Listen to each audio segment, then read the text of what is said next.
Rants on the Better Sports Network. What is going on, everybody? Somebody has a case of the Mondays. Well, that's the way the cookie crumbles. And, well, Bob's your uncle. Rants on the Street with Thomas Stevens. Shout out to my producer, Tyler Heavy T. Soto. Boom.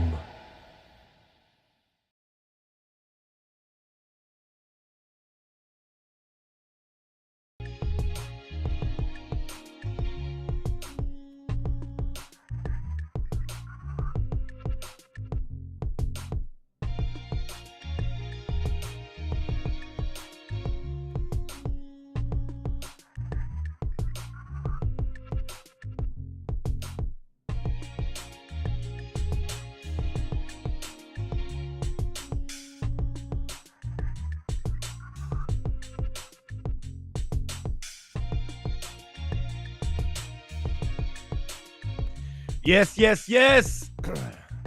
What is going on, everybody?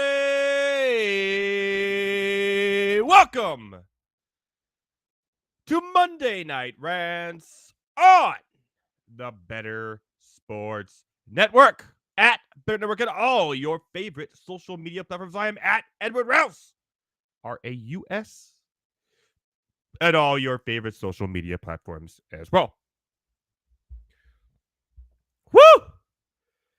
Woo! The draft is over. It came, it conquered, and the NFL draft is over. We're going to have plenty of draft talk tonight.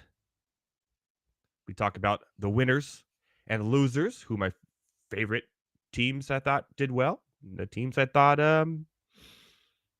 not so well. Looking at you, Atlanta Falcons. I know what you're wondering. Oh boy, Heavy T is going to go on a rant tonight. Heavy T is going to go on an all-timer, a bender of a rant. Unfortunately, Heavy T will not be joining us tonight because, well, this thing called work. Ugh. Work. Come on now. It's your time to shine, Heavy T. This is when you could rant the most about your team. But no. Heavy T, he'll be back next week, and we'll talk to him about what the Atlanta Falcons did. And more on that a little later. But joining me tonight, the triumphant return of the man, the myth, the legend. That's right. Back for Rants on the Street, Thomas Stevens. Yes, sir. Thomas Stevens will be here tonight. Talking about the Pittsburgh Steelers draft, which I give an A. And some NBA talk in the NBA playoffs as well. Good to have him back on the show after a couple week hiatus. So it'd be a lot of fun. But don't worry, we're not doing What Say Ye Heavy T tonight. But we're going to do What Say Ye Elliott T. That's right. Joining me tonight will be Elliott Kams, aka Elliott Kams, from The Drew Show on New Rock 104 out of the Central Valley in Fresno, California. I'm going to shout out to him. I'm an air horn too. He called me a jinx on The Drew Show last week. So I got a bone to pick with him tonight, because now he's coming on my show. We'll see who's the jinx, Elliott, later on the show. We'll talk about the NFL draft. He's a Packers fan, so we'll see how he feels about the Packers draft. For me, but we'll see how he feels about it. And I have a little fun surprise for him as well. So stay tuned. We're going to have a lot of good time tonight on Monday Night Rants.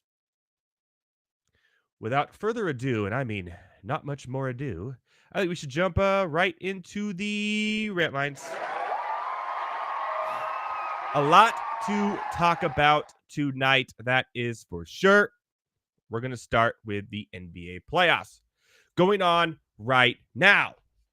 Currently, the Boston Celtics are dismantling the Miami Heat. How did the Celtics let the Heat win a game in this series? I have no idea. But they're up 64-43 right now. It looks like an easy win going back to Boston, which I think will be a end of season Miami. You'll be going to Cancun. So we'll see how that all plays out live on the show. We also have the Oklahoma City Thunder in action as well against the Pelicans. We'll see how that all plays out. I think Oklahoma City has it in the bag. The Pelicans are just not playing good basketball right now. I know no Zion, I get it. But man, when they play the Clippers, they're like the best team in the NBA. It's bizarre. But when they play, I don't get it. More on that later. And then later tonight, of course, we have the Lakers-Denver game. How Denver let the Lakers win a game, I do not know. The spread in that game currently sits at -6.5 for Denver, the home favorites. Now, going over this game has been driving me crazy because the spread at -6.5, I think, is right. I want nothing to do with it, but I want to bet on this game. The trends of spreads that these two teams have played is absolutely insane. In the last 10 times they've played, including already 6 times this year, Denver is 9-1, but only 3-7 against the spread. They're 9-1 against the Lakers, but only 3-7 against the spread against the Lakers in the last 10. Ain't touching it. Okay, let's look at the over-under. Cool. 217. Awesome. I like the under, but then I like the over. 3-7 over-under the last 10 times these guys have played. So you think under, right? No. Elimination game for the Lakers. I think this game goes over. So my pick for tonight, because I can't get a handle on the spread between these two. My pick tonight is actually the over of 217. I like that. You can get it right now at FanDuel, our betting show of record here on Monday Night Rants, for -112. However, I want to talk to Elliott later too when he's on the show because I want to talk to him about live betting, which I got him into, and he's been actually doing really well. So am I a jinx, Elliott? Am I a jinx? One team will not be playing any more games this year. Oh. The Phoenix Suns swept by the Minnesota Timberwolves. Kind of a surprise here. If you're watching the show, you know I'm not very high on the Timberwolves. I think they're a good young team. They got a bright future. However, not there yet for me. And we all know the big three, this big three experiment here in Phoenix, which I was kind of high on. But boy, did they look just... After they lost the first 2 games, I'm like, okay, I'm going to put a little money on Phoenix. They'll come back. I mean, all these 3 superstars are going to play over 40 minutes. They got to score 20 apiece, right? Nope. Okay, the 4th game. Surely these 3 superstars will score 20 apiece, right? Nope. Durant looks off. He can't make a 3-point shot to save his life right now. At all. And Bradley Beal, but before the game, he wasn't ready to go home either because he said this. I've never been swept a day in my life. I'll be damned if that happens. And the Minnesota Timberwolves, to their credit, came back and said, well, that's the first time for everything. Well, Bradley Beal, the reason why you haven't been swept in your entire life is because you play for crappy teams your entire life. Did the Washington Wizards ever make the playoffs?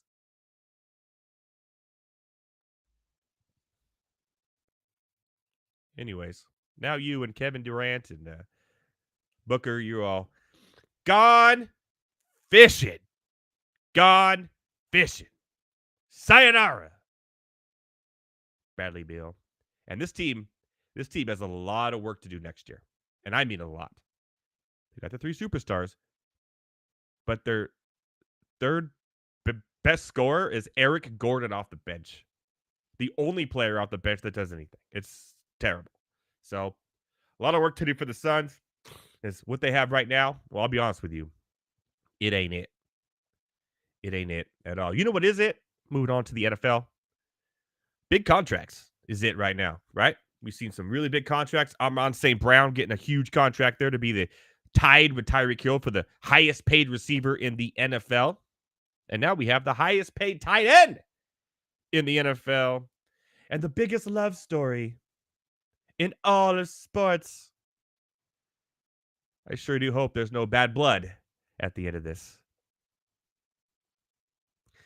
Show me the money! Travis Kelce today signing an extension that makes him the highest paid tight end in NFL history ever, which hasn't been as many as other positions, so I get it. And, half of them are just blockers. But deservedly so. He's going to end up going down probably as the best tight end of all time. I'm sorry, Tony Gonzalez.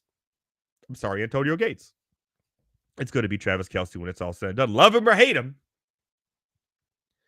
he is going to be the highest paid tight end in history. He will, adding to his current contract, he will make $34.3 million more over the next 2 years. So shout out to Travis Kelce. He's in love. He's in love.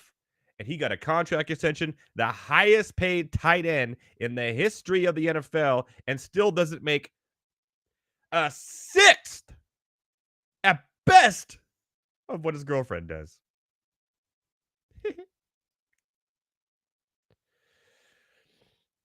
Before, shoot, I hate to do this. I'm sorry, guys. I'm sorry. I hate to do this. Before free agency began, Jerry Jones and the Cowboys, well, they were all in. He said, I'm not worried about the future. We're going all in this free agency. Well, they were the last team to sign anybody. It was a long snapper. And then the draft, obviously they need a running back. Well, yeah, we'll skip our running backs. We're happy with our 5 journeymen and 3 of them no one's ever heard of. We'll keep with that. Well, it started in this free agency with we're all in, and then a very mediocre draft, and it ended today with that's right, the Dallas Cowboys re-signed Ezekiel Elliott. Yep. How it started, how it finished. So all in, comma, my ass. See if you would have got that out there. Ended with just re-signing Ezekiel Elliott, who's way past his prime, looked terrible in New England last year, and now he'll probably be the starting running back for the Cowboys again. That's fun. So we have that to look forward to. The NFL draft. Caleb Williams, number 1 overall. Whew, I was shocked. Were you shocked? I was shocked. When they said Caleb Williams, I was like, oh, I had no idea. Yeah, come on. Overall, I think it's a good pick for the Bears. I know we talk a lot on the quarterbacks here, but Heavy T definitely feels great about the Bears quarterbacks over the years. But I look at it like this. They're one of my biggest winners of this draft. Why? Because, and I mean the offseason, really. I'm going to look at the whole offseason as a whole. The Bears knew they had the first pick. By the way, Panthers. Tepper. What are you doing? They're like the worst organization run in the history of sports right now is the Carolina Panthers. How they let this happen, I have no idea.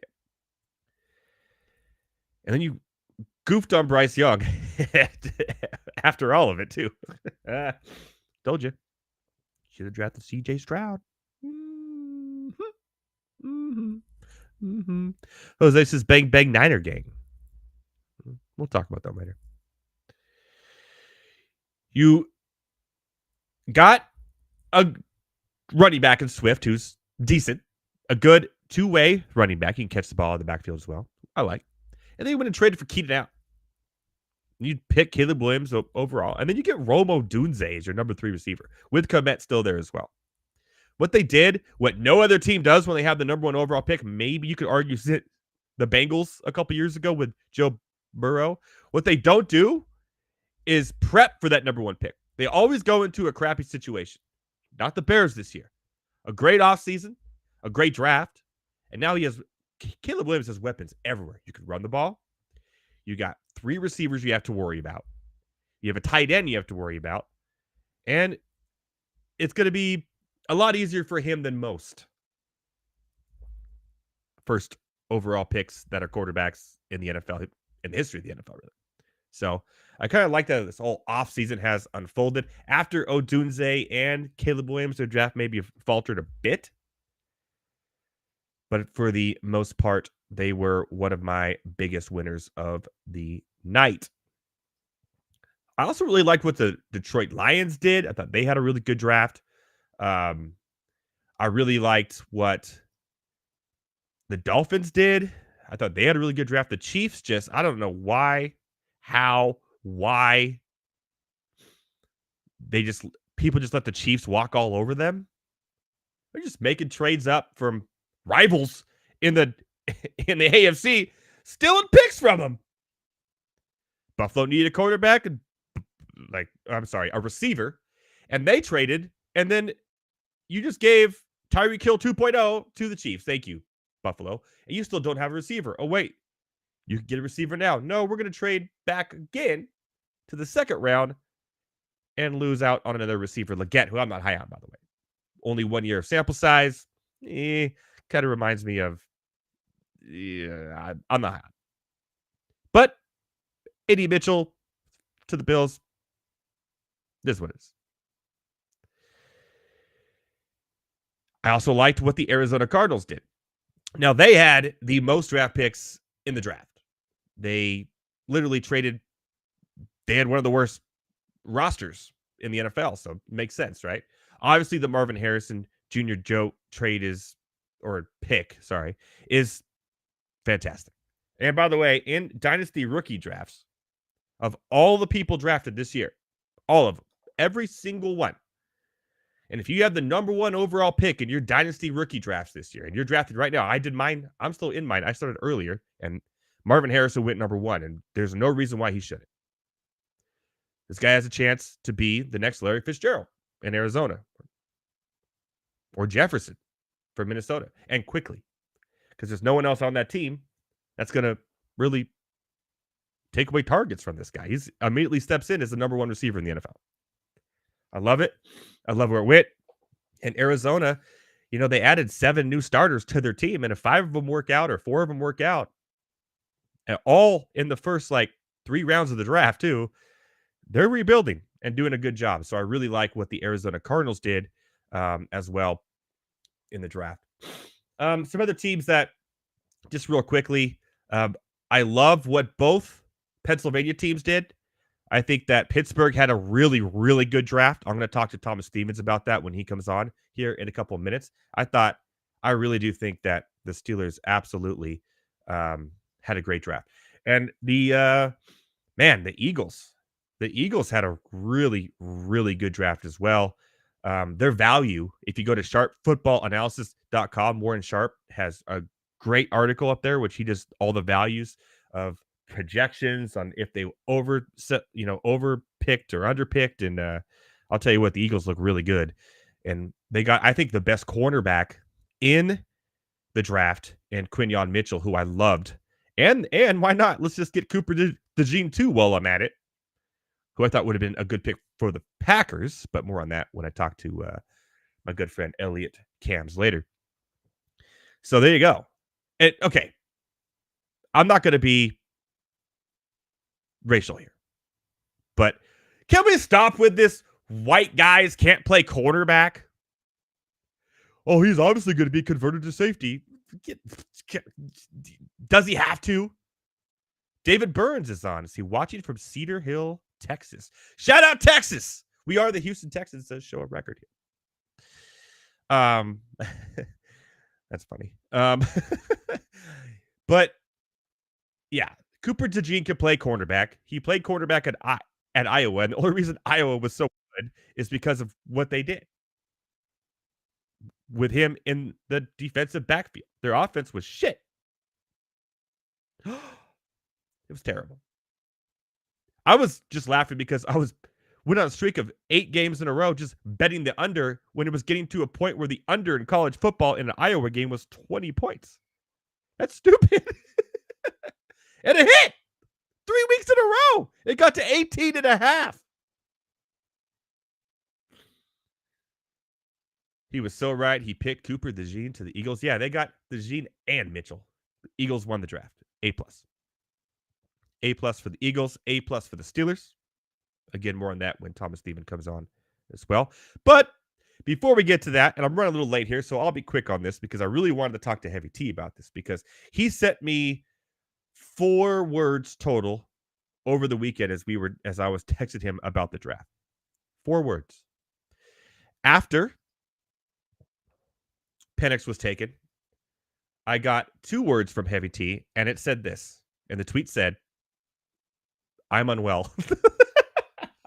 And of course, I sent him a paragraph of why I was stupid and this and that and all this stuff like that. And then I didn't hear from the rest of the night. So the next day, after the Atlanta Falcons had a couple more picks, I texted him again and said, "Heavy T, this is a wellness check. Are you okay?" And the only thing he sent me back was, "I'm unwell."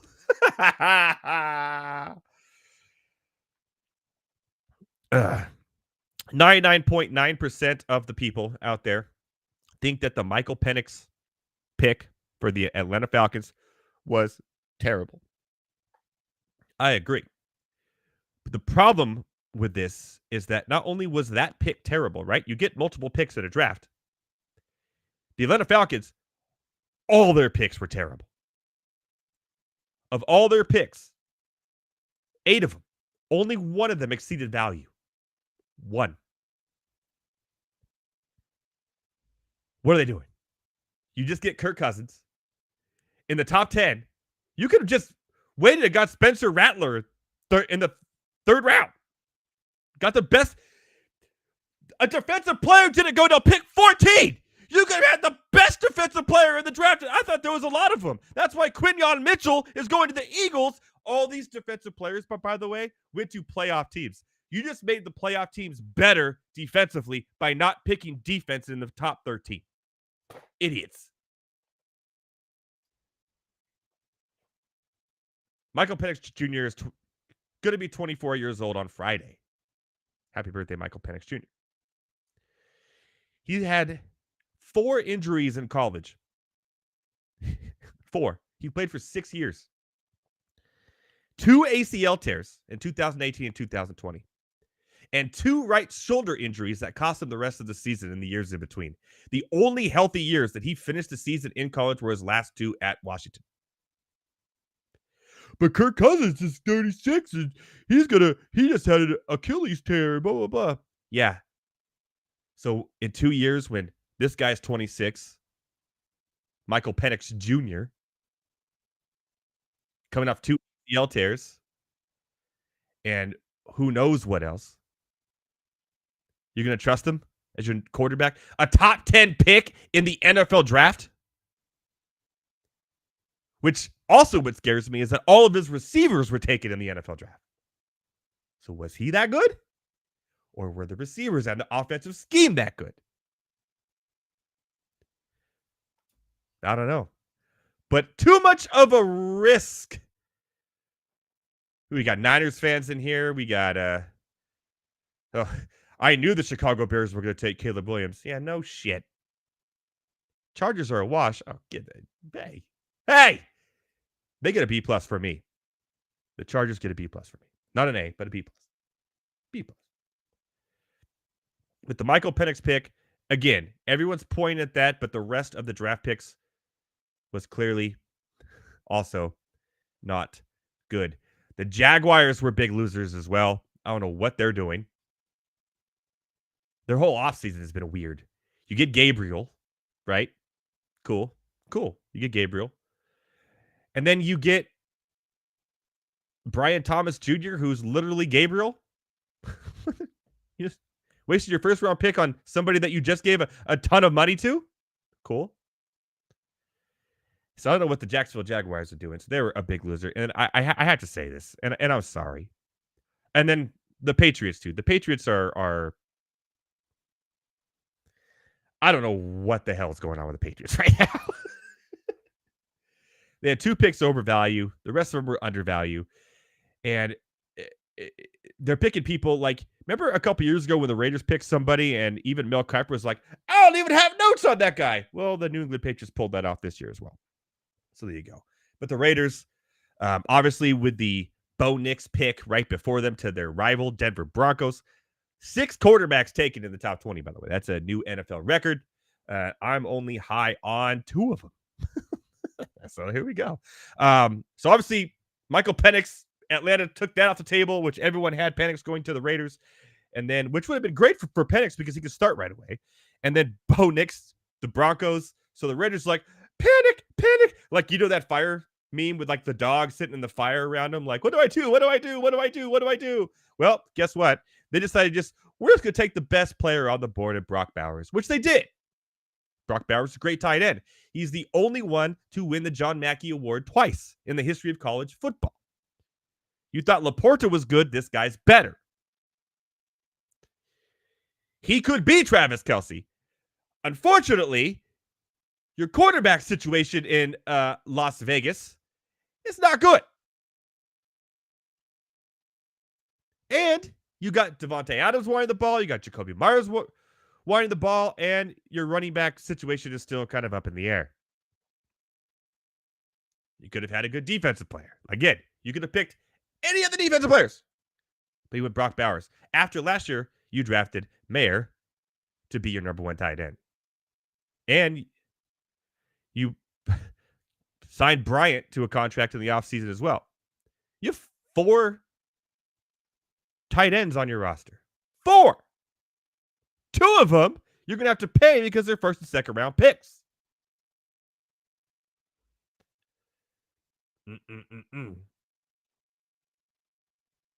Raiders.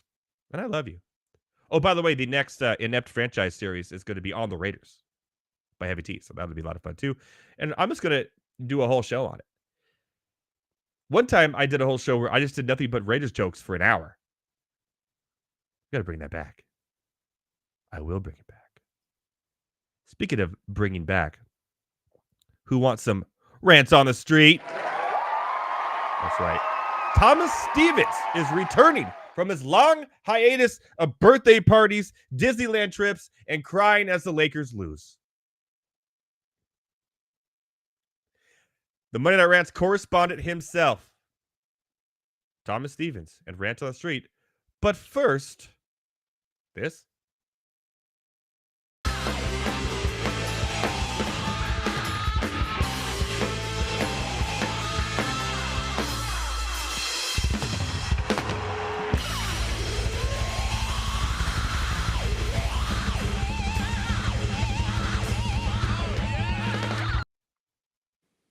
How to get your reaction to that? Because I saw that's insane. Oh my gosh, dude! Do the Nashville Predators know how to party, or do they know? how to yeah, I gotta go to a Nashville Predators game, dude. Did she just drink a full Budweiser out of a catfish? Out of a live cat? Obviously, it wasn't live. I hope not.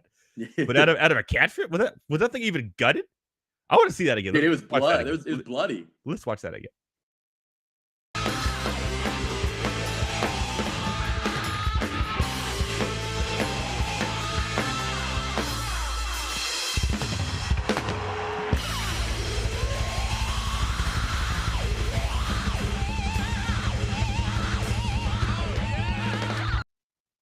Dude, I think that thing's alive. You know how many people in the Midwest want to marry that girl right now?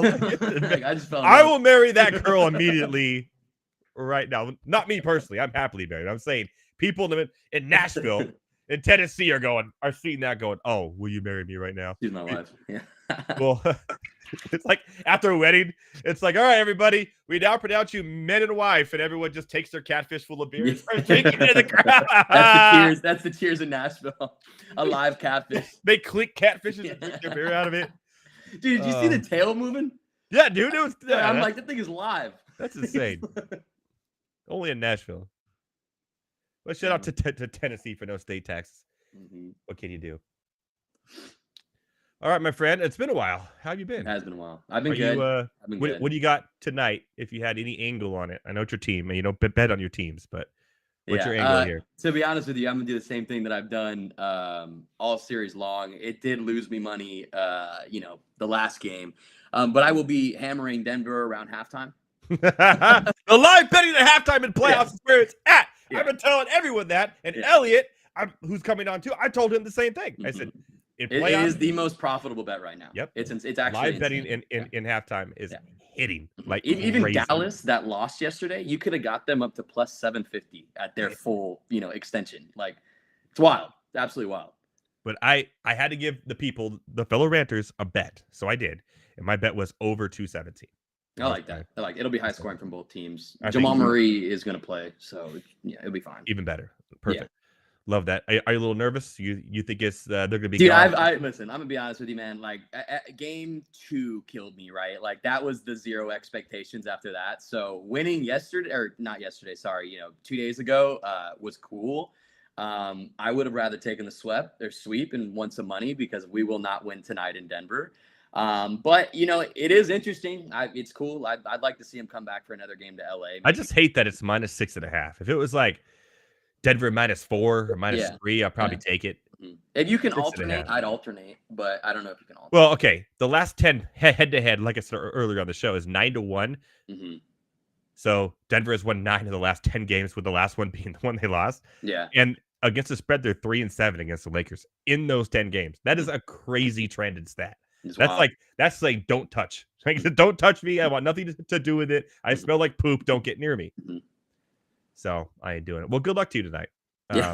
Before we get into the 5 questions here real quick, I want to talk to you about your Steelers. Yeah, let's do it. And the draft.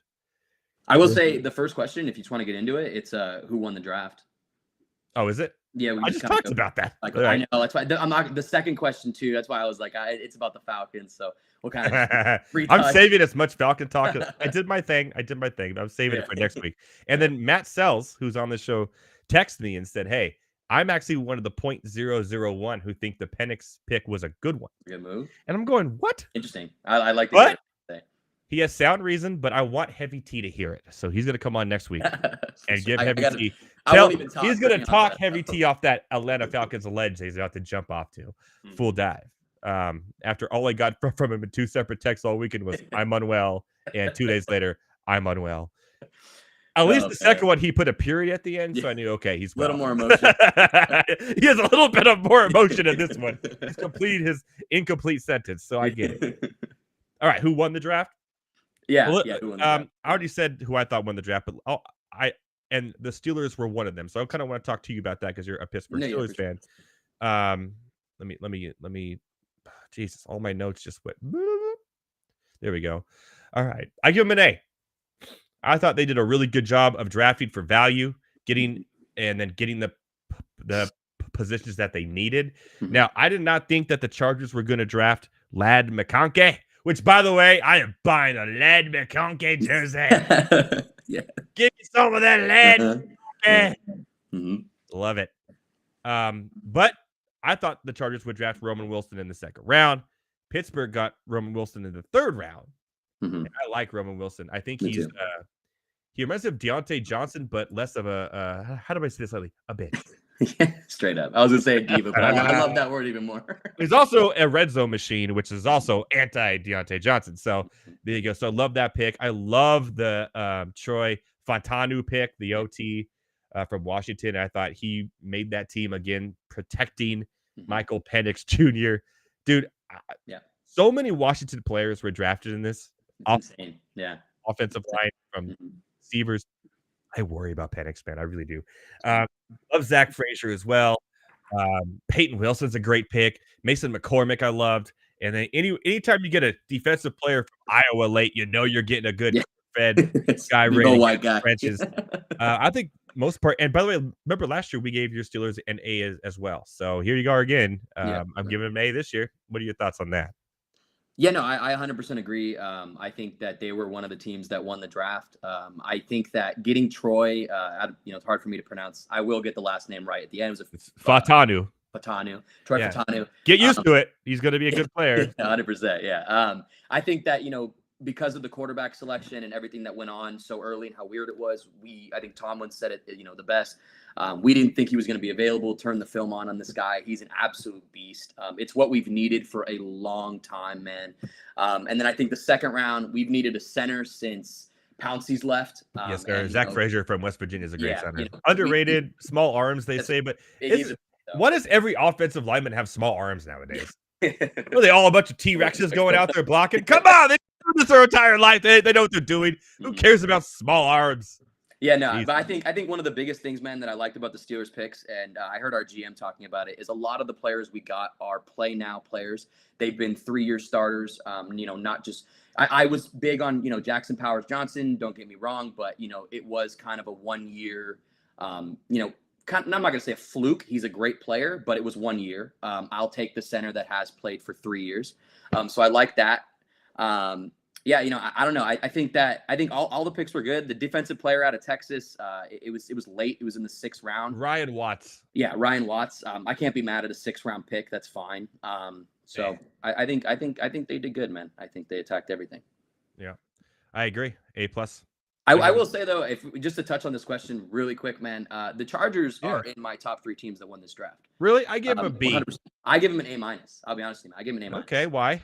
Well, it's my own team, so I'm harder on my own. Yeah, no, 100%. I think that the first pick was amazing. A lot of people hated on it. I loved it. Dude, I was all in. And I was on Charger Twitter, which, by the way, is the worst Twitter ever because there's only 10 of us. And 9 of them hate everything that the Chargers do. So it's just me defending. I was like, hey, we don't need this. Like, we don't need Odunze or Malik Neighbors. Yeah. You have Alt and Slater on your offensive line. Possibly could be, 2 top 3 tackles in the league. Seriously. Dude. If Alt's a beast. And then give me some Lad McConkey. I love Lad McConkey. I love that Jordy Nelson type on the team. Give it to me, baby. Give it to me. I just think, for me personally, man, just like I said about my Steelers, I think the Chargers came here and played no games. They attacked exactly what they needed. And I love Brendan Rice. Brendan, dude, Jerry Rice's son, by the way, Brendan Rice is a Charger. That's funny. Absolutely fire. But yeah, I like that too. So, and only 2 Michigan players, which surprised me. But yeah. And then the Eagles are my 3rd team. They crushed it. Eagles crushed, man. Cooper and Mitchell that late was absolutely fire. Stupid. Both starters immediately in the NFL. Like, so just stupid. Yeah. Maybe Baker Mayfield won't line him up in the playoffs next year now. You got the white boy safety. I love it. He's a quarterback. I hope to God he plays quarterback. Corner? That'd be awesome. Break the barriers. White people can't play quarterback. Jackie Robinson. Jesus. Yeah, break the barriers of the CB. The first ever white quarterback in the history. I'm sure there are more, but they didn't play, They didn't get through training camp. Yeah. I heard someone talk about today. It's like, it's a speed thing. You don't see white people running in the 100-yard dash in the Olympics. And I'm going, come on, dude. That's your response. That's part because half of them are Jamaican and there's no white Jamaicans. How about that? All right. Anyways, moving on. What's number 2? Number 2, man. We'll be really quick on this because I think we both know our opinion. The Falcons. What were they doing? If you even want to skip over this one, we can. Yeah, I think everyone heard it. If you haven't heard it, watch the replay on MoneyRants.com and listen to me talk about Michael Penix Jr.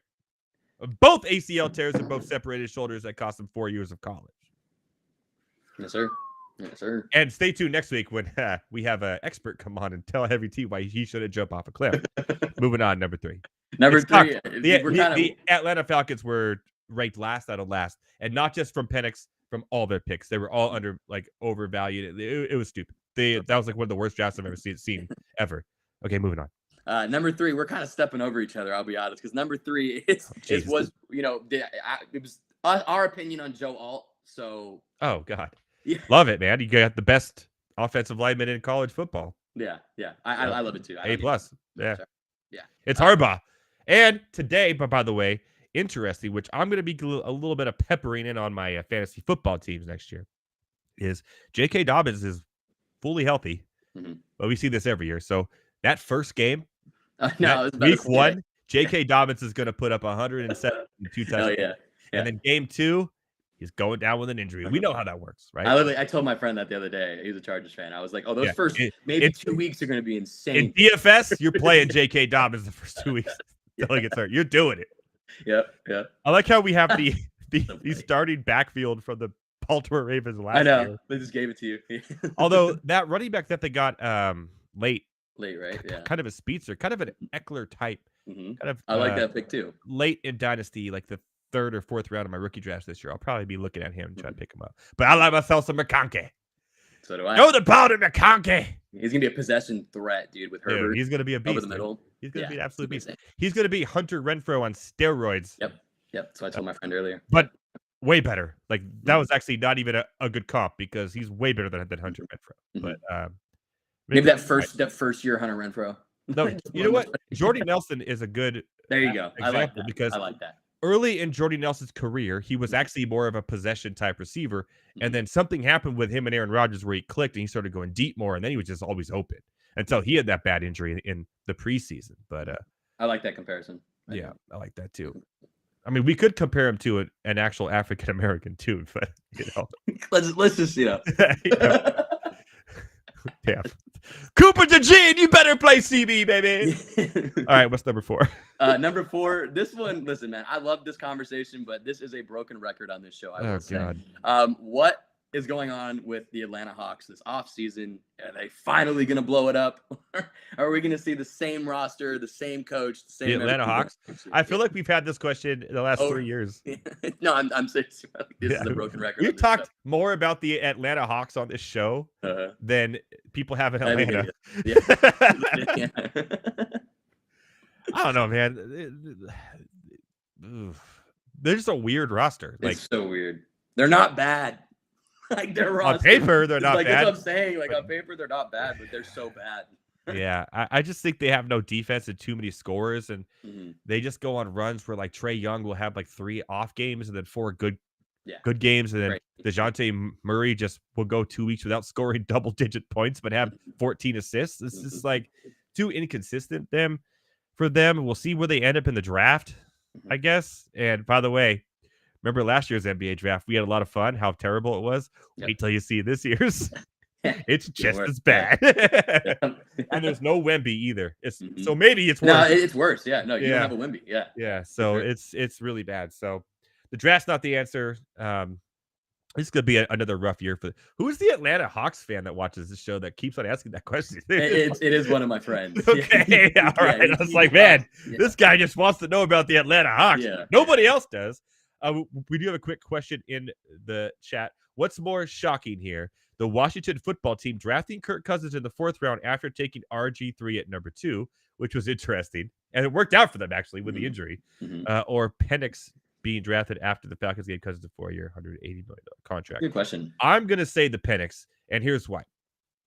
Because you take your starting quarterback, number 2 overall in RG3, who you think is the future, take injuries aside, that rookie year looked fantastic. You draft Cousins in the 4th round, you don't have any other quarterbacks on that team. Makes sense.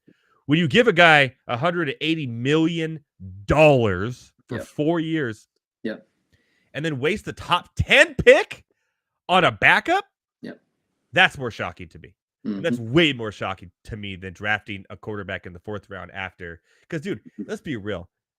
That Thursday night, everyone's hyped. Everyone's watching the draft. Everyone cares, right? Second night, everyone's all right. You know, there could be some sleepers here. By the time you get in the 4th round, no one cares. Like, it's just, okay, maybe you get a good pick here, or it works out, or whatever it is.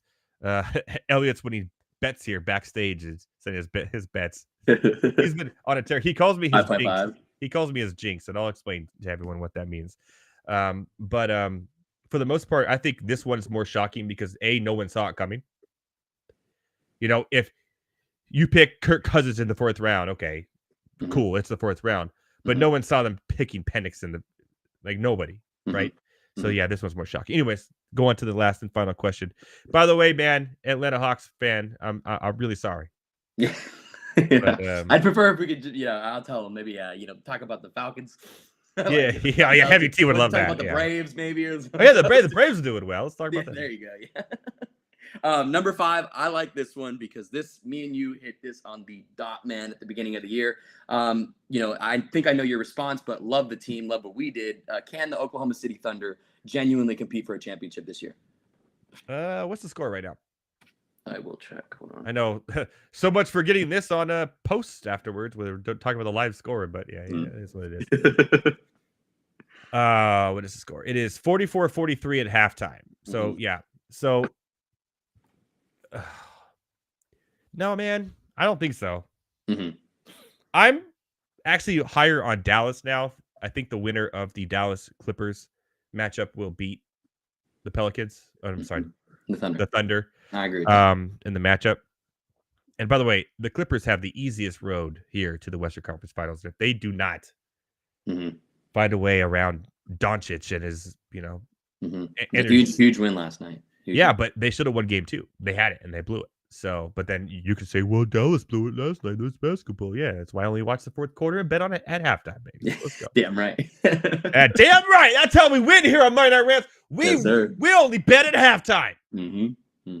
Let them get emotional. That's Let them right. get emotional. Let me see how far this team is down by and what I can win. Yeah. Because that's what playoff basketball is. Everybody knows the team down always comes back in the second half of the playoffs. It is like, what? I think it's hitting like an 80% clip right now. It is insane. It's insane. The Denver Nuggets are my first loss on that comeback. The Bucks. I did have Bucks. Yeah. The Bucks are done. Bye, Bucks. They're gonna be gone. They're gonna be hanging out with KD and Bradley Beal fishing. Suns, I love it. I love that. What do you know? A Doc Rivers team out in the first round of the playoffs as a favorite. Who would have thought that was going to happen? Huh? Nobody or everybody. I guess I need to see their win-loss records since he took over as coach. I don't think they're 500. Well, they ended up being number 2 seed, right? No, they fell, and the Knicks were number 2. I think they were number 3. A little bit over 500, but I know it's bad. I mean, it's not good. Like they terrible playoff. Yeah. I don't know, man. Doc Rivers. What were we talking about? I lost. OKC. Oh yeah. I agree with you, man. I think we hit him on the top. I think it'd be surprising if they get to the Western Conference Finals. Is their floor? And if they get to the Western Conference Finals and have to play Denver, there's no chance in hell. Like they're not going to. They're not built for that yet. They're not beating the Mavericks or Clippers, and it's 100%. It's a great story, and it's a great. And by the way, if you watch Monday Night Rants, it's our story because we called it. And hey, by the way, we also called the Pacers, my friend. Let's go. That deserves an air horn. Those were 2 nails, man. That's crazy. Yeah. Both gonna go to the second round. Nailed it. Do we have anything else? We good? Nah, that's it, man. That's it. That's all we got. Yes, sir. Bring some more. Pantoja. Wait, real quick. Pantoja or what for you to or Urseg? I'm taking Pantoja. Okay, all right, love it. I wanted to get a little something on it. Pantoja by knockout. Nice. Is my pick actually, but I do want to talk to you about this next week. The Tyson fight with Paul. Frick. Yeah, we're gonna talk about this next week.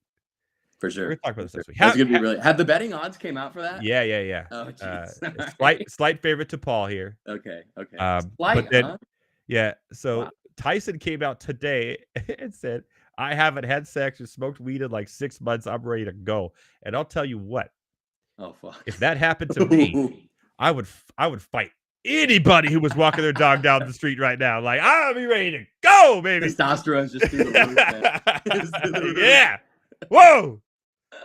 It's all play, though. Damn well that dude is smoking weed and having sex with his wife right now. It's all talk. We'll talk about it next week. For sure, man. I think we should do like a special live watch show.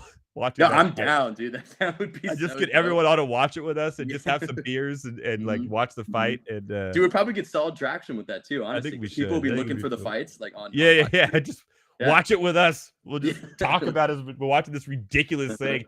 And it's free on Netflix. Well, you have to have Netflix, obviously, but it's free. Yeah. It's on Netflix? Yeah. That's awesome, dude. Yeah. Wow. Great. Cool for Jake Paul to do that, man. Honestly, that's pretty cool. Oh, by the way, shout out to Logan Paul, who I think is an underrated WWE star. All right, my friend. Tell me where to find you, where to ask the questions, obviously, by therance.com, but also at I just rant my instead of tires. This is why Heavy T needs to be on the show. Because when I produce myself, I don't know what I'm doing. At Better Thomas.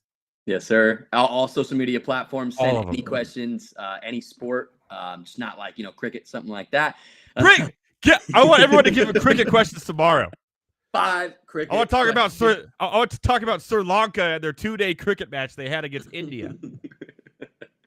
Better. What are the betting odds on that? Let's go. Yeah. Anyways, I'll be ready. I'm gonna look up some odds for the Jake Paul Tyson. I'll get some research on that. Yeah, we'll have to follow that next week as well. Yeah, for sure, man. All right, my friend. Always a pleasure. Hey, let's try to make it 3-2. Enjoy the game, my friend. Enjoy the game. Let me know when you hammer. Oh, we'll be texting it at halftime. Yeah. All right, later, man. All right, man. Better Thomas at Better Thomas, all your favorite social media platforms. We're gonna take a quick little break here, and when we're back from this break, the man, the myth, the legend, a man who I have a bone to pick with, calling me a jinx. Well, we had patio beers. And while I was on that patio, a certain somebody was winning. So maybe I am not the jinx. Until then, well, how about a little bear slander? Will Caleb Williams be the one? Will he fix the curse of Chicago Bears quarterbacks? Heavy T doesn't think so. Here's why. The Bears have to be one of the most inept franchises of any sport I've ever seen in my entire life. And they share the city with the White Sox, who are also inept. Like, that is how bad the Bears are. I just don't understand how you can go your entire existence and the quarterback that wins you a Super Bowl is Jim McMahon. You couldn't find anybody else. They don't have a good history with quarterbacks, and they let him be the quarterback for a long time, too. Deshaun Watson and Patrick Mahomes right there. Mm-hmm. And you drafted Mitch Trubisky. They were right there. I there's a lot of pain in being a Falcons fan. The Bears are one of the teams I could argue they might have it worse, and they have a Super Bowl. And when the best quarterback in the past 50 years is Jay Cutler, you have a problem. That's so funny that you just said that. We were talking about Jay Cutler the other day, me and my friend, and I was like, yeah, he was on, because we were watching the Colorado Rockies game against the Giants, and it looked like he was behind the thing. I was, yeah, well, he played for Denver most of his career. We looked it up. Chicago let him be their starting quarterback way too long. Here's the thing, too, is that Jay Cutler wasn't bad. Like, he was erratic. He wasn't terrible, though. The poor man's Brett Favre. I'm taking him over Justin Fields. I'm sorry. Yeah, I would. But yeah. Jay Cutler led that team to an NFC title game. Yeah. That they lost to Green Bay. But he's gotten farther than anybody else. You want to know who the other starting quarterback was for the Bears in the other Super Bowl appearance they made? It was Rex Grossman. What are we doing out here? It was Rex Grossman, and Kyle Orton was the backup. How are you that bad? Bro, like, oh my God. Listen to the top 5. According to Football Reference, the top 5 greatest Bears quarterbacks of all time. Jay Cutler, number 1. I can't believe it. Sid Luckman, who last played in 1950, is number 2. Jim Harbaugh is number 3. Jim McMahon, the Super Bowl winner, is number 4, and he played there for 6 years. And Mitch Trubisky, is number 5 on the list as terms of passing yard go. Will the curse be fixed? I think so. I really do. I don't even like USC. But only time will tell. All right. Without further ado, the man who called me a jinx. Elliott Kams, a.k.a. Elliott Kams. So many nicknames. Not as cool as Max's Viper. Nothing's ever as cool as that, Max. What's going on, my friend? Welcome to Monday Night Rants. Hey, thanks for having me back on, man. Good to be back. Of course, man. Always fun with you. Obviously, we have fun on The Drew Show, which you are a part of. You are the co-host there on New Rock 104. You know what everyone says. Well, I don't live in the Central Valley and I don't live in California. You got the podcast. You got the podcast. Commercial free. The best way to listen, some would say. I think live, always the better way to do it. But 110%. But you know, that's the way to do it. Some people just got to find their way to listen to me, and I don't blame them. Being the best morning show in Fresno, you know. Hey, I second that. The best morning show in Fresno, and I'm on Fridays, Fast Eddie Fridays, if you will. Where someone say it's the best day of the week. Some. I'm not saying who, but there's been some talks in the office. Okay. I love it. I like it. You called me a jinx. I did. Obviously, we give our bets. By the way, do you have anything on this Lakers Denver game tonight? Not yet. I'm flirting with. You're waiting until halftime, aren't you? Like the Well, true. I'm definitely doing that, but I'm flirting. I'm flirting with OKC Pelicans, maybe going into the fourth. It's weirdly close. It's a 1-point game going into half, so I'm thinking maybe get a little frisky, see if the Pels got one last little push, and then bet Thunder. There you go. Wipe By the way, I got Elliott into the live world of live betting at halftime in NBA during the playoffs. And if you don't, wait till halftime to see what the spreads are and bet against it. With the team that's losing, you are missing out because it has been like an 80% clip of constant winning this year. Oh. But Vegas is getting a little bit smarter with it now, though. They're getting smarter with it. But it's been an absolute banger of hits after hits after hits. So it's been tough. It's been tough all this year for me. Some bad months. I won't lie. It hasn't been my best year, but I want to just read off something for you. Okay. Since last Tuesday, we won with Nuggets -1.5 at halftime. Mm-hmm. We caught Miami in the third quarter for a money line. Whee! Real Madrid money line. Cash that. You know you're a degenerate when you start betting soccer on a Thursday. Hey, when Real Madrid's playing, you take Real Madrid. That's the rule. I didn't make the rules. I just know the rules, all right? Look, we got Bruins money line. We got Pacers money line. We got the Timberwolves 3 times in a row with a money line in a sweep. You got me on that one. I'll give you that. I had higher hopes for the Suns. We had game 3 of the Islanders money line and over. And then we ended up with just a couple of minutes ago, Panthers Lightning, another over. All right. So why am I a jinx? Because I'm going to tell you why. All right. Okay. When did you start coming in? Say March, maybe February. I came in January. Okay. Oh, okay. Perfect. All right. Yeah. January. 9-7. It was the first week of the NFL playoffs. Okay. Well, here, January 9-7. Things are looking good. February 3-9. You're going to notice a pattern here in a second. You're going to notice one. All right. March 5-13. Ooh, I love this one too. I love this one. Without counting last week. April 4-8. I'm not saying you're a jinx, but if it walks like a jinx and if it ruins my luck like a jinx, you might be a jinx. Okay. You know, my record, those 3 months were pretty good. I can tell because you've been using me as a little betting meat shield. I did with your hockey. You went on a streak there where every hockey bet you picked on lost. Even if you picked like a -400 favorite, they would lose. It was crazy. Yeah. It was a run. Everyone goes on. One could argue it's harder to lose 8 in a row than it is to win 8 in a row. I mean, I was literally, I was your hurt locker. You were like, hey, find all these traps in the ice and see if you fall through. So I got safe passage. And I did that for you. I love it. Well, thank you so much. I appreciate it. But now it seems like this last Friday, your tides have turned. Since last Tuesday, knock on wood, it's been a good little streak here. But, you know, I don't want to get too confident. It's probably been the best streak of my life. Okay. Like 6 total wins ever in a row. I'm like, I'm Jesus.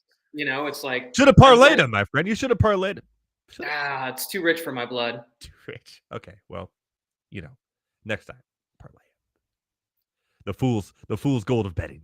Well, that and like I do a lot of halftime stuff. It's a lot of live betting. That's where it's so, at right now. You can't parlay that. That's true. Yeah. Well, tonight, hopefully, it works out for you too in the halftime. I'm sure you'll be texting me. What?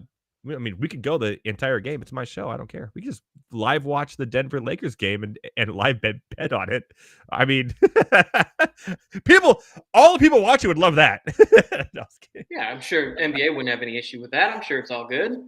Question: did you see that video of that beautiful young lady from Nashville pounding a beer out of a catfish? I did see the catfish. Yeah, I did see the catfish. Would that be something? Right when I saw that, I said, of all the people I know, and I know quite a lot of people, one of them would do that, and he ironically lives in Tennessee, which is fun. Would you do that? Mm. So here's the thing. Would I normally do that? No. But if I was in Nashville for a playoff hockey game, I can't tell you the next time I'll ever be or if I'll ever be in Nashville. So you might have to just go balls to the wall. And if someone's holding a catfish with beer in it, you might have to go bass to mouth there. I don't know. I don't want to. Normally I wouldn't. But yeah, in the spirit, like if you've got a Predator jersey on, you're probably a couple of brewskis deep. You're feeling the energy. You might have to just do it. You might have to do it for the fans, for Nashville. Yeah. How many guys want to marry that girl right now? I'm sure the entire single population of all of Tennessee. Yeah, probably. All right. Did you watch any of the NFL draft over the weekend? I watched day 1 and just was checking briefly on day 2 and 3. Okay. You are a Green Bay Packers fan.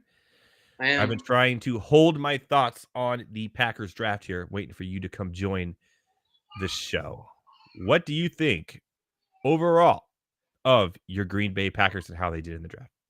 You know, I've been noticing a lot of people giving us the B, the classic B, which feels pretty boring, frankly, to me. B for boring. Yeah, exactly, which I disagree, you know? Sure, we needed a corner.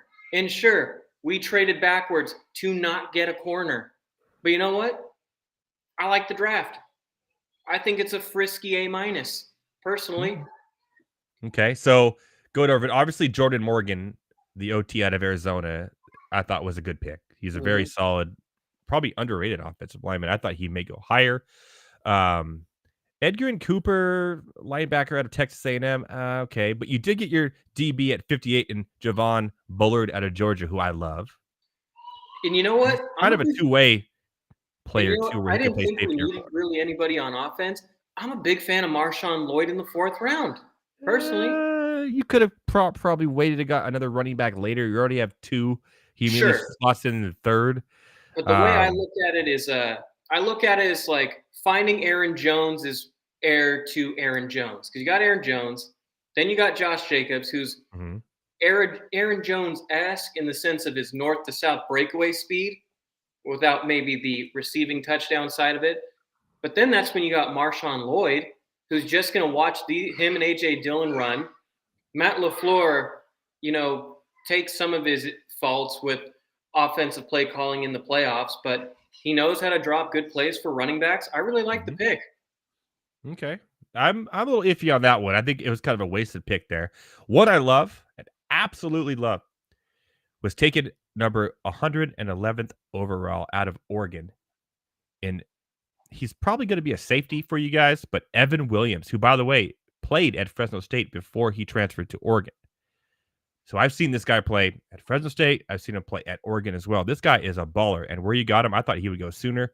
Evan Williams gets great pickup there for your Green Bay Packers. And I look for him to be potential, maybe not this year, kind of peppering in. I think he's going to be a starter there in 2025. You know, if there's one thing I'm never upset about is the Packers drafting linemen, and it's finding places where they clearly need help. They needed help with the DBs from last season. They needed linebackers to fill out the center of the field, and they need offensive linemen for the future to protect Jordan Love for the foreseeable decade. So I really didn't have a problem with it. I would have liked maybe a defensive lineman or two. I feel like Green Bay always gets carved at either the front 4 or through the linebackers. They covered one of those things. I feel corner, you still got Jared for another year, so you could probably find another one in the upcoming years. But, you know, I think this is a really solid draft. And I think, you know, we all Packer fans love to get on Goot's case, you know, with the whole was Rodgers right, was Goots right? You know, I think he's proven it's hard not to see he hasn't been cooking lately. Yeah, no. It's there. I know you kind of wanted Cooper DeJean, probably. DeJean DeJean. You and me were talking at patio beers. I would have loved Kool-Aid McKinstry. But you know what? I got to be honest. As cool as Kool-Aid would have been and as awesome as him coming out every game screaming, "Oh, yeah." Only if he came out of a wall to do it. That would be right. But, like, Have you ever seen green Kool-Aid? I don't know. I don't think Would that you exists. Would you trust green Kool-Aid? I don't think you can. Would that be sour apple? Who wants to drink sour apple Kool-Aid? Oh, there's 3 okay flavors for Kool-Aid, and that's red, blue, and grape. That's it. That's it. That's it. Arguably just red and grape. Blue is kind of like, I don't. No one ever knows what color blue is. No. Grape is purple, right? Red is cherry. We get it. What is Blue's blue? Blue's either raspberry or some weird tropical thing, and they're like Gatorade just doesn't even tell you. They're like, it's just cool blue. Cool Blue's fine. And you know what? That's got it for Or some something people. like Glacier Frost or Ride. Hey, don't you Whatever. disrespect Riptide Rush, okay? Riptide Rush, that's what it is. We're talking Gatorade flavors. Riptide Rush was a banger. Next to strawberry kiwi in the nipple top. Oh, dude, whoa. Nipple top is where it's at. We've already Nipple top is the crown jewel. There's a short out on my rants.com about Heavy T going off on his nipple tops. Yeah, We gotta bring it back. We gotta free the nipple tops. Free the nipple tops. All right, I have a little game for you. Little game. Have some fun here. Let's see your Green Bay Packer Phantom. I'm so excited. Yeah. If you can't tell, I'm ecstatic. Yep. The Green Bay Packers obviously have been really lucky at quarterback over the last, I don't know how long, forever. Don't do it, man. I want you to name shit. as many Green Bay Packers quarterbacks. Oh, dude, I don't give a fuck. This is on the internet, man. You can say whatever you want. It's not New Rock 104. It's true. It's true. All yeah. right. But after over 3 Fs, then they do censor you. So there was one. So the other 2, let's keep a low minimum. Dude, it's like a PG-13 movie, you can get away with a little bit. Titanic had boobs. That's true. That's true. We're thankful for it. We got to thank Leo for that one. Yeah. What a great drawing. How many quarterbacks for the Green Bay Packers can you name? How many you think? Dude. Like, if you had to give me an over/under of a number that you think you'd name without thinking real quick, 5, 6, 6.5. So the problem 7. is the thing that's really bothering me right now is that I feel like I have 6 close to 7, but I can't remember 2 of their names. But I know where they went. But I know where they went to college, or I know what team they got drafted with before, and that's what I may give that to you. Okay, because you got. Let's get Brett Favre out of the way. Let's get Aaron Rodgers out of the way. Wait. I'm gonna give you 5.5. Okay. So you got to get 6 to win. Okay, so let's get Jordan Love, Rodgers, Favre out of the way. 3. You see 3 more. One guy that holds a very special place in my heart. He played maybe 3 games, but he has one of the greatest rushing touchdowns a QB can have in Packer history. Scott Tolzien. Scott Tolzien came in for Aaron Rodgers when he broke his collarbone. You are correct. He started 2 games from 2000 and 2013, one in 2013 and one in 2014. Played the Minnesota Vikings. Yeah, you got this. I should have given you 7, dude. If you're pulling out Scott Tolzien right now, got it. If you have time, you should look up Scott Tolzien's rushing touchdown. I remember it. It was sick. incredible. Yeah, it was an incredible game. I remember that. We got Matt Flynn for sure. Okay, yeah, you got this. It's over. And see, here's where it gets tricky, right? Because one of the quarterbacks was a first-round pick and a huge bust for the Browns, and then he got traded to Green Bay. And then when Aaron Rodgers had like that Chicago Bears my knee game, where he basically got horse tranked in. He came in, threw a pick 6 to Khalil Mack. And what college did he go to? Oh, dude, that's gonna. He went to I feel like a Big Ten school too. Did he go to UCLA?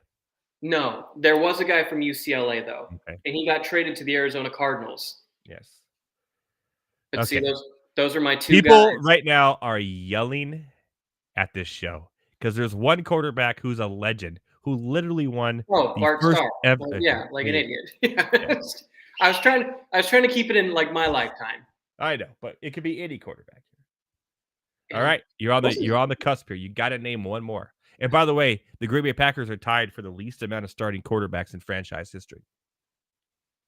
I don't think this is right. I'm gonna throw it out there because wasn't Hasselbeck a Packer? You was not a starter. He never started again. Never started. Okay. But you're right. He was a Packer for a me little time. A me little time, but he Well, did he not had that. actually make the team after that. He had that great. We're gonna get the ball and we're gonna score. And Yeah. threw So a yeah, pick he was a six to Packer. Bears. Yeah. Yeah. He scored for the He was, Packers. yeah. That should count. That should He had count. money on that game, huh? Yeah, for sure. Yeah.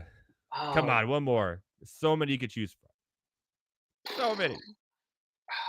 This is what's driving me crazy. It's because they're there in my mind. There, wow, some of these are crazy. I forgot about him. Wow. All right. And I'm not trying to look. I'm trying to do Scouts honor. Yeah, no, Scouts honor. Just one more. Hey, you Oh. pulled the Matt Flynn out. You pulled Scott Tolzien out of your ass. Come on. Because Scott Tolzien had the moment.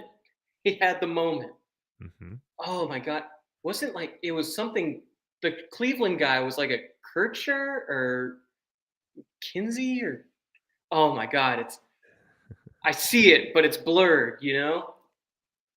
The Cleveland guy, I don't know who that is. I It's do. blurred. I'm going to give you one because here's where I thought you were going with the Cleveland one because this player did actually play for Cleveland too in his career. Brett Hundley out of UCLA. Brett Hundley was the guy that got traded to Arizona. Yes, and And he that's- started 9 games for the Packers. Right. But then By the way, what's crazy is Brett Favre 253 games, Aaron Rodgers 223, Bart Starr 157, and then 3 straight quarterbacks after are 101, 73, 49, 37, but they're all in the 50s and the 80s. Right. And then you have just random people thrown in there. Brett Hundley's a good one. Mike Tomczak. No. So 91. No. Anyone recent besides Scott Tolzien? Scott You got Seneca Wallace, who started a 1 game. What was his name? He came in for Rodgers when he got hurt by the Bears. But he didn't start. He just came in. Rodgers got hurt, came in to cover for him, threw a pick to Khalil Mack. Rodgers came back. No. So I only have who's ever started a game, so I don't think he's on this. Okay. All right. By the way, it's not a very long list. Who you missed was Lynn Dickey, who's a Hall of Famer. Tobin wrote Don Mikowski. That's a big one. And then Zeke Brakowski. Those are all Hall of Famers. But Lynn Dickey, I thought you would at least get that one. He was a huge 1976 to 85. He's 4th on the all-time start list for the Green Bay Packers. But, that was before your time. I was born in 85. See, I can't say, look, I'm a Packer fan. I can't say I'm necessarily a Packer historian. I know it's got one of the best histories in football, which makes me, fair enough, like a poser, if you want to call me like a poser fan. You're not a poser, man. But, you've been a Packer fan your entire life. I get it. Tell you what, not too many people had Scott Tolzien in their lineup, all right? No, yeah, Scott Tolzien, to me, I had to scroll down and go, what the hell? That's pretty awesome that Who's you did that Browns quarterback, though? It wasn't Hundley. Do you have him up there? I don't know. Let's see. Quarterbacks to play for Browns and Packers recently.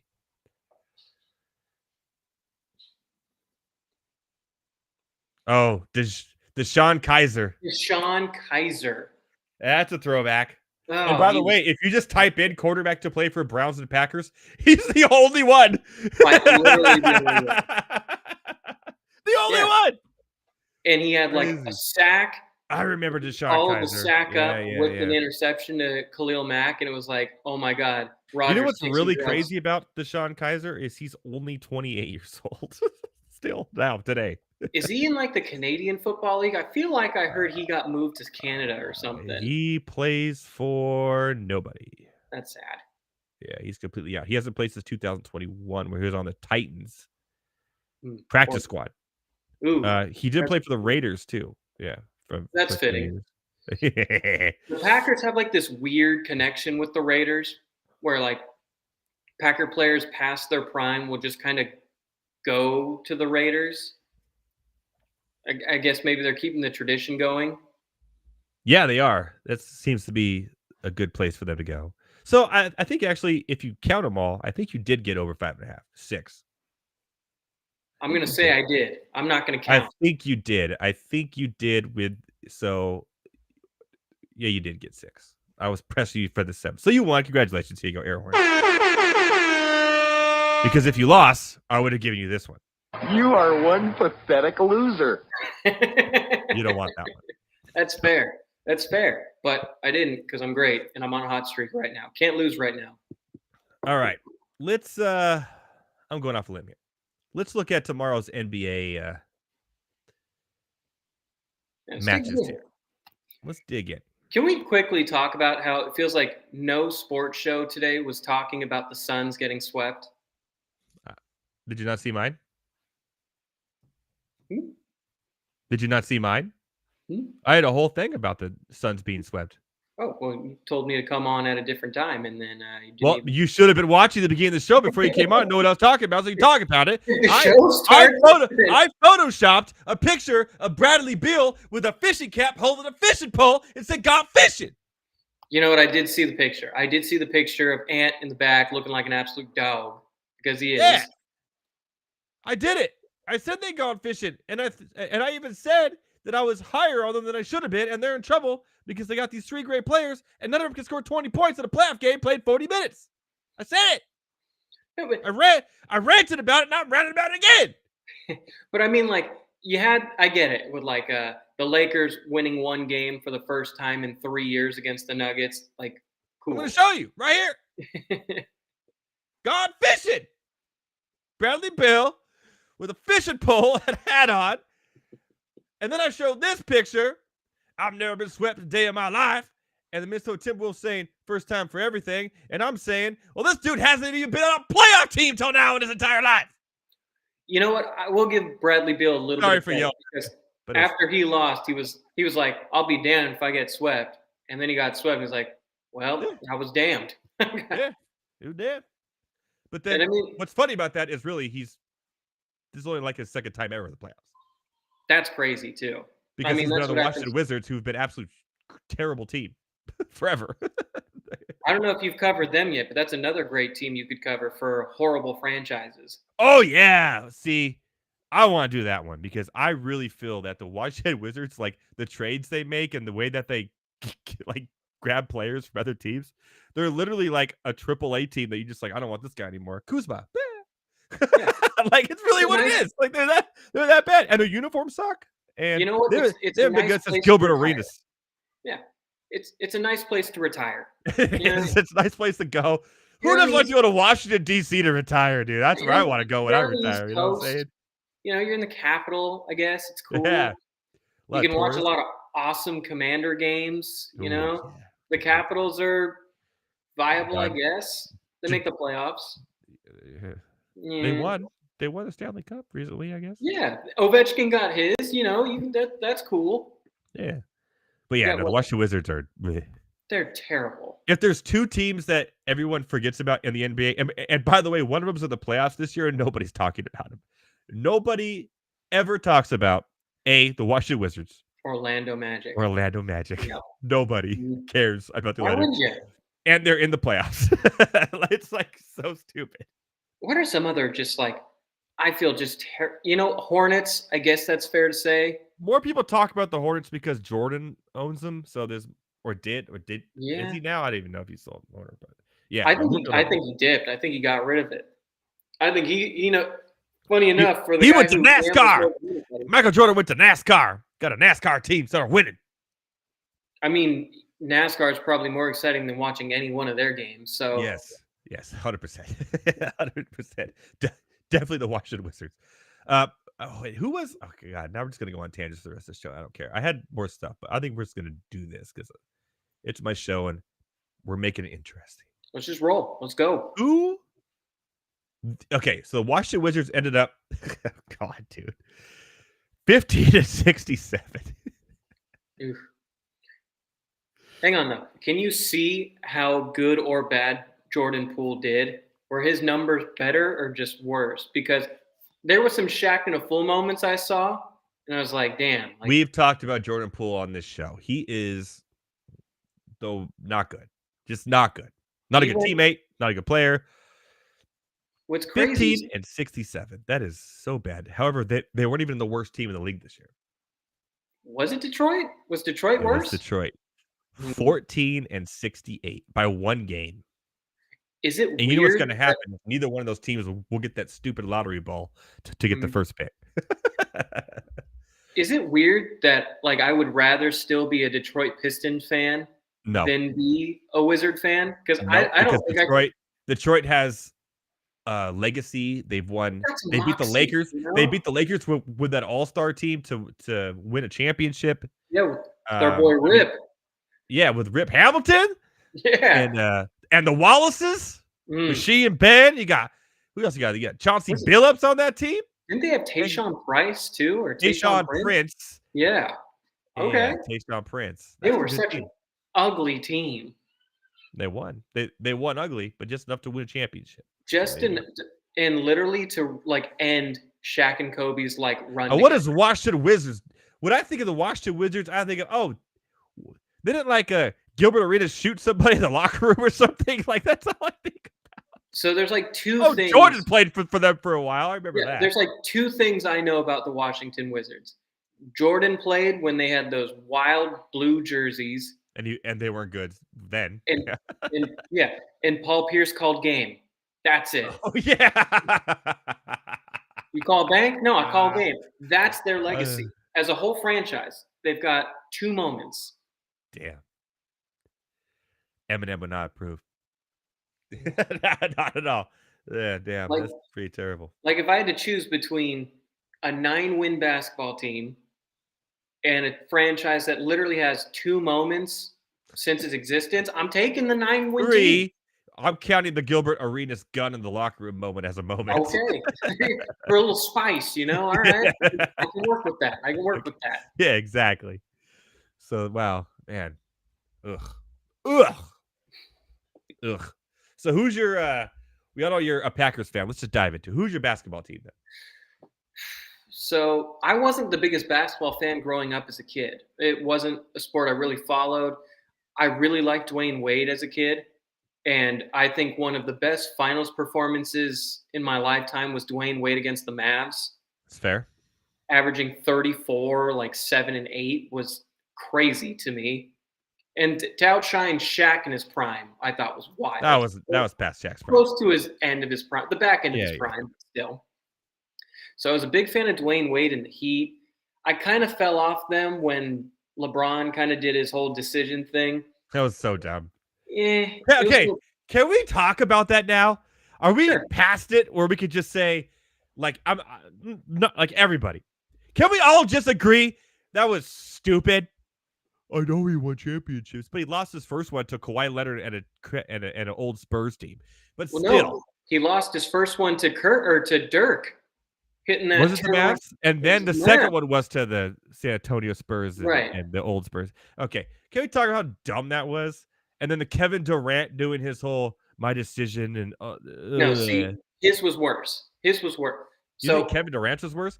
Freaking LeBron James had a 60 minutes pretty much with Barbara Walters announcing what he was doing. That was pretty cringy, man. Yeah, no, it was. But LeBron, and I'm not the biggest LeBron fan, but to his credit, he literally did everything for that franchise, for the Cavs at the time. They had literally guys like you and me playing with him. Yeah, well, okay. And then he goes to Miami. And Miami's team was good, and they were dominant, but like KD, he does my next chapter. Yeah, that was pretty good. Leaving a Western Conference, finals. He was up 3-1 on the Warriors. He choked it away. Well, they all did. So did Westbrook. So did right. But I mean, had beef with Westbrook. Yeah. Then leaves, and James Harden was on that team too. And my first NBA game was Golden State, Boston Celtics, Boston's old Big Three against Nate Robinson and Andre Biedrins. That's a name. And Bogut had just been traded for Monte Ellis, so I didn't even get to see Monte Ellis play. Steph Curry had ankle injuries, so I never even got to see him. Oh, God. And Kevin Garnett hit one of the sweetest mid-range daggers I've ever seen. So I started following the Warriors, and then a year later, they're kind of frisky. They get Clay and Draymond. The year after that, they make the playoffs, and then the dynasty starts. And then Durant does his next chapter thing, wins 2 rings, And then because Draymond calls him out, he leaves. Yeah. And now what do we have as Kevin Durant's legacy?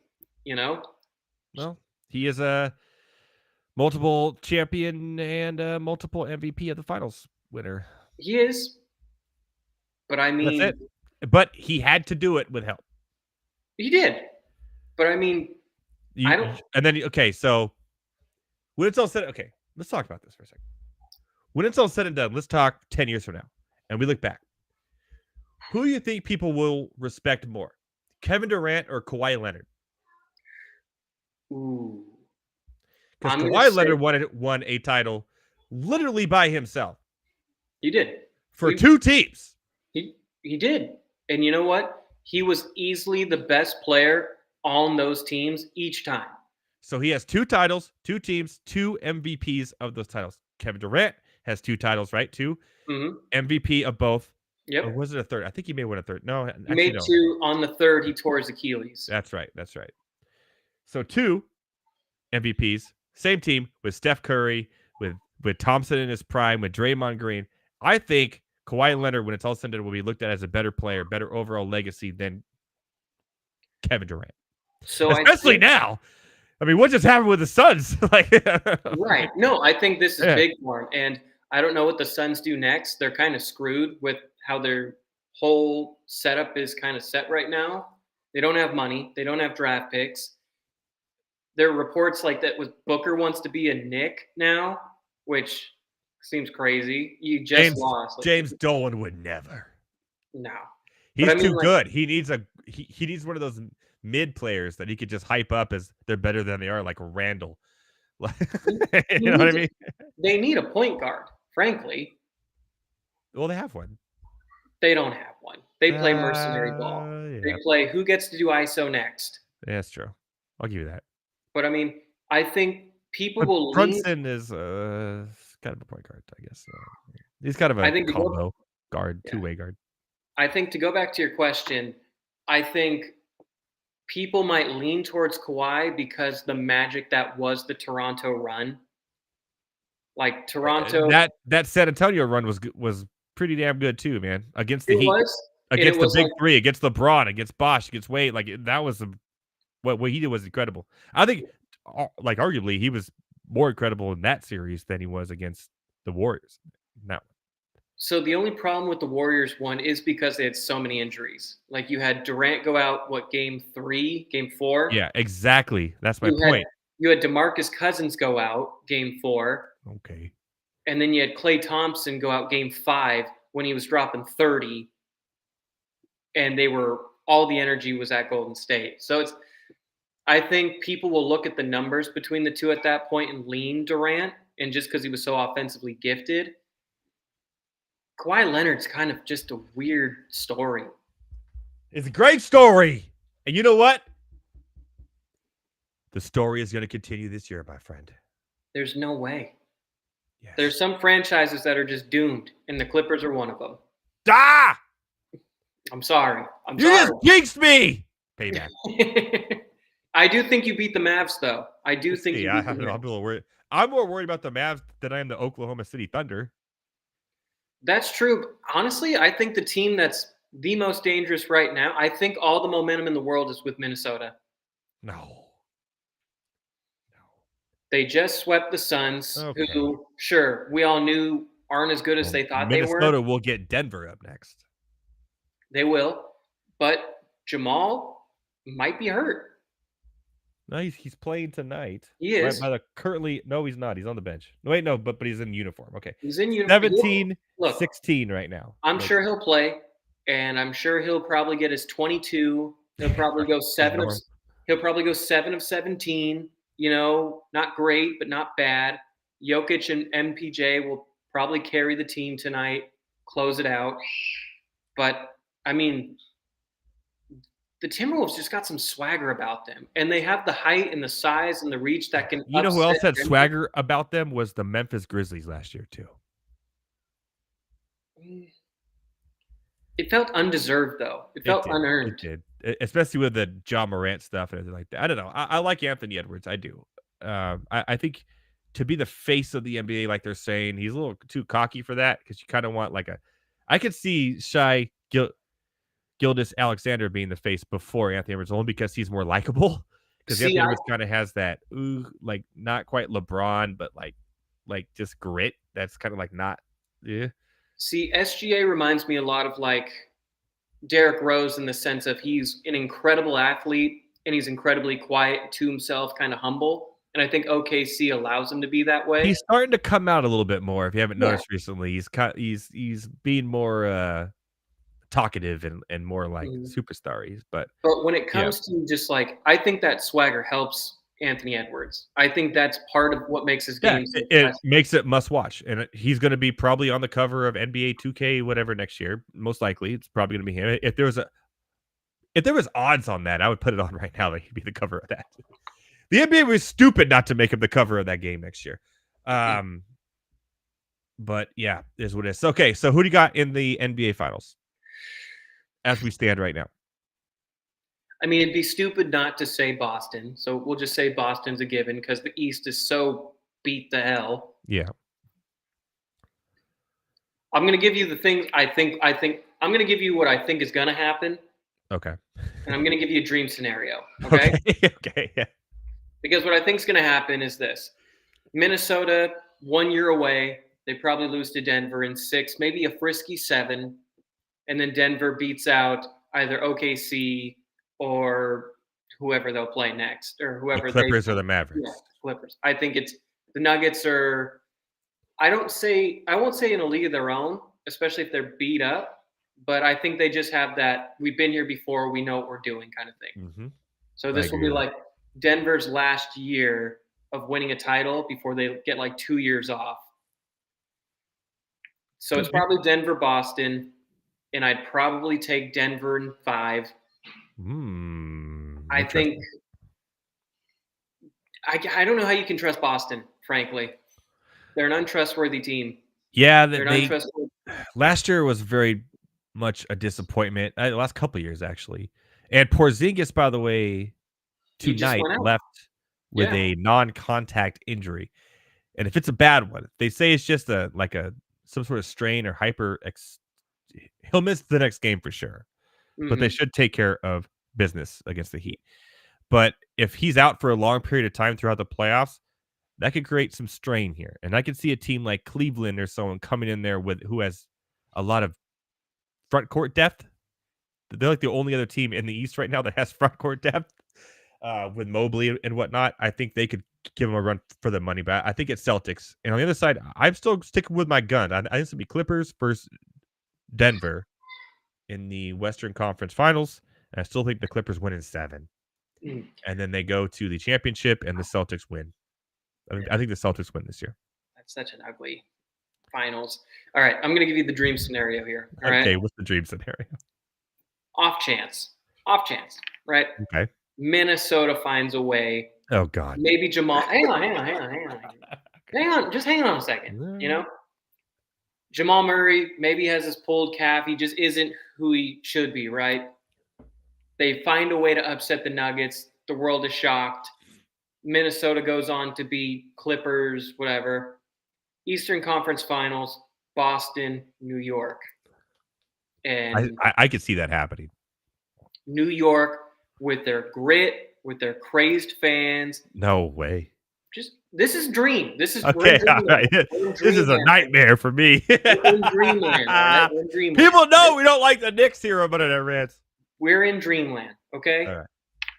Jalen Brunson, the little engine that could, just finds a way with a bunch of just gritty New Yorker spirit, right? New Yorkers. Yeah, the Knicks. Yeah. And then you get just these 2 gritty, grimy teams in the ugliest looking finals you've ever seen. Minnesota, New York Knicks. Could you imagine an uglier finals? Yes. The Orlando Magic versus the New Orleans Pelicans. That is ugly. Well, that would be terrible. That being said, it would be cool to see Zion in a finals if he'd ever play. If he's healthy. Yeah. Right. Yeah. That'd be, or Yeah, the Orlando. Wait, a Western Conference Finals of the Orlando Magic versus the Washington Wizards next year. That'd be. I mean, look, I'm not going to say their hopes are dead. Pelicans are up 3 right now. Pelicans are leading. No, they're down 3. Oh! In the game. Yeah. They're up. Look, they're that's down not dead. 3-0. But I mean, if you win What one if game, you're still What in if it. the Orlando Magic are the team in the East, not the Knicks, that grit it out and find a way to make the finals? That would be some magic. I couldn't name you Elliott, one. name 2 players. I on the couldn't Orlando name you Magic. one. I couldn't even do you that. I think they've Not got even, a kid. not even Banchero. I think they got a kid named Pablo. I don't know. Paolo Banchero. Paolo. Apologies. Yeah. No. Pablo. I don't know. That's not, dude, how do Orlando Magic feel? To us, Like, Pablo? Pablo. You know the guy from Backyard Basketball? Pablo. Unstoppable. They gotta bring that back. They are, aren't they? Bring that back, or someone's trying to buy it. Jason Kelsey's trying to buy it. Yeah. Hey, they should get Travis involved because he got some money now. He did. He just got that extension, which is like a, hey, you get to retire here. Congrats. Yeah, and he still makes 1/10 the amount of money that his girlfriend does. Hey, man, that's not a bad thing. There's nothing wrong with that. That's life. I mean, being a sugar baby, it's not all bad. You think Travis Kelsey and Taylor Swift will get married? No. You don't? No. There's odds on this, by the way, on them getting engaged. There's odds. There were odds that he was going to propose to her at the Super Bowl. That's true. I lost money on that. That's right. You said they would. I was like, what are you thinking? I painted the picture in my head, and There's still that lovey-dovey stage, man. That ain't happening. You're telling me that's not the most Taylor Swift thing you've ever heard of? I guess, yeah. It could be the most Travis Kelsey thing I've ever heard of, too. If you maybe look at it the other way, too, yeah. Maybe he's the hopeless romantic. We didn't know. I bet he is. Just look at him. He's a little soft. He's a little soft. Yeah, and his outfits. Yeah. Like if Taylor went up to him and was like, babe, I'm feeling a rom-com and a pint of Haagen-Dazs night, he'd be like, oh, let's go. I'm glad you said something. My best friend's wedding it is. Shall we? Yeah, he presses a button. Behind him is a whole shelf of DVDs. Notting Hill, alphabetized. Yeah. Just Friends, Ryan Gosling. Like, I love this movie. He has them all. I bet he does, dude. A DVD, not even Blu-ray. Yeah. All right, my friend. That was a lot of fun. I don't want to keep you any more tonight. We're going to watch the end of this game. And when it gets to halftime, bet on it. That's what wins, everybody. That's what wins. Bet on halftime in the NBA. You'll be winners. So you're happy with the Green Bay Packers draft. I am. Both feel that the Washington Wizards suck. They're just hopeless. That I'm no longer a jinx. I'll give you the week pass. All right. We got to see what happens this Friday because that's the blind bets go on. But yes. I'll give you till blind bets, and then we'll see. So I got you bet again. If you hedge my bets again, then we're gonna have a problem. That's the thing. I came in prepared, and I ended up going. I think I went. Well, 1, 2. I went 2 and 2. Okay. Again. 3 and 1. Not to toot my own horn, but you know. Yeah. Well, one of your 3 was one that was a hit off of mine, which I said the spread, so that we both won that one. We both won the Celtics game, right? Or which one did we win? The Milwaukee game. We won both, the Milwaukee game, yeah. We both won because I took the cover and you took So. I took overtime. You took overtime. Yeah, you did take overtime too. So bet on the live stats. Yeah, just end the show with me real quick. Then we'll call it a merry night. I want to thank everybody for watching tonight. I made Rants on the Better Sports Network at Better Network and all your favorite social media platforms. Make sure you guys in your mornings watch The Drew Show on New Rock 104 with my boy Elliott Kams, aka Elliott Jams. And he has so many nicknames, it's not funny. But hey, what can you do? Tell everyone real quick where to find you. Well, you can find me on Twitter at Elliott Kams. You can find me on Instagram at New Rock Elliott. You can also, listen in on The Drew Show Monday through Friday mornings from 6 to 10 a.m. You can also check me out on New Rock 104.1 from 3 to 7 p.m. on Saturdays. SoundCloud, Spotify. Just type in the Drew Show. Bada boom, bada bing. You got us. By the way, it's not your typical like local morning radio show. It's actually a lot of fun and more like a talk show. It's more like what you hear on Sirius XM than is what you hear on like, but the weather outside is 70 degrees and we're talking sports today. Yeah, so the Mets won that. No, it's none of that stuff. It's actual two guys having a really good time laughing, and girl and Jess, obviously, and me on Fridays, and just having a really good time. You mentioned the Mets. I forgot. I had breaking news from you for the Mets. We got breaking news from the Mets organization. What do we got here? Totally forgot, but we got so carried away. Looks like they're looking for a new Mr. and Mrs. Mets. Hang on, let me see if I can even see that. Oh. So maybe you're in the New York area. I don't know if you can see that at all, but they're actually hiring new Mets. They got divorced? No, you can hire both of them. They're looking for No, I mean, the old ones got divorced? They're looking for a new couple? I think they're just looking for maybe like a trial phase, you know. I don't know. Maybe the relationship's on the rocks right now while they go to counseling. Did Mr. Met cheat on Mrs. Met with a foul ball? You know what? That's what I'm hearing things. I don't know if it's necessarily true, but I do know. Oh. What do we got here? We got I got my nephew. I got my nephew in here. He heard about the Mets splitting up, and he was so upset about it. He's so upset about Mr. and Mrs. Met splitting up. So what do you have to do to sign up for this job and get it? I'm hoping you just gotta find a significant other or pretend you have one. Oh, you do know how. You have to know how to play a trumpet, though. That's fine. We can figure it out. Whatever it is.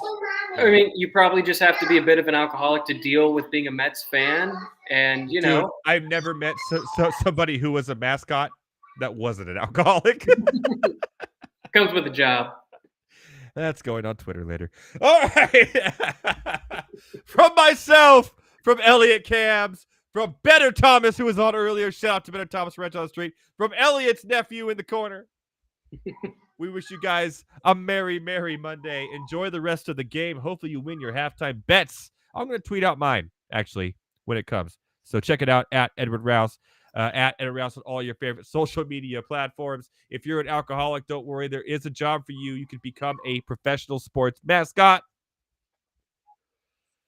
For myself, the Best Sports Network, at Elliott Kams. We'll see you next week, my fellow ranters, where we get Heavy T back on and tell him not to jump off a cliff because the Atlanta Falcons pick from Michael Penix maybe wasn't that so bad. Matt Sells will be here to tell them why. Until then, have a good week. And as always, shout out to our boy, Taj McGowan.